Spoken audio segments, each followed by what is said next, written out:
Why Singapore's per capita income is higher than Canada's, and why it doesn't mean Singaporeans are all richer. When you see that Singapore's GDP per capita beats Canada's, it's tempting to think the average Singaporean is far wealthier than the average Canadian.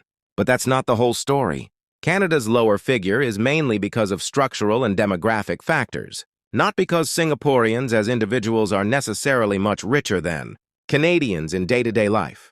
The difference comes down to how each country's economy is built, what industries dominate, and how income is distributed. One small population plus high-value economy.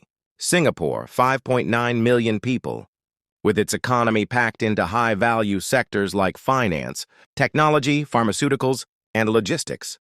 Canada, 41 million people, with a much larger share in mid-value industries spread across a massive geography. Small trade-focused economies can show higher GDP per capita because they dominate specific, high-profit global niches.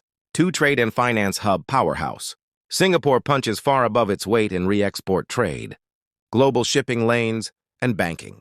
Much of its GDP comes from multinational corporations and high-margin financial services that require fewer workers. Canada's economy is more diversified.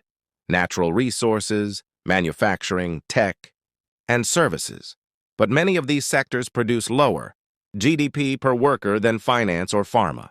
3 GDP per capita median income. GDP per capita is simply total GDP, population. It ignores income distribution. Singapore's numbers are boosted by foreign corporations and wealthy expats, earning huge salaries that count toward GDP even if the money leaves the country. Canada's GDP is more tied to domestic wages, so the gap between GDP per capita and what people actually earn is smaller. 4 cost of living and taxation. Singapore's low corporate taxes attract high-profit businesses, boosting GDP figures. Canada invests more in social programs, healthcare, and income redistribution, which slightly lowers GDP per capita but raises overall living equality.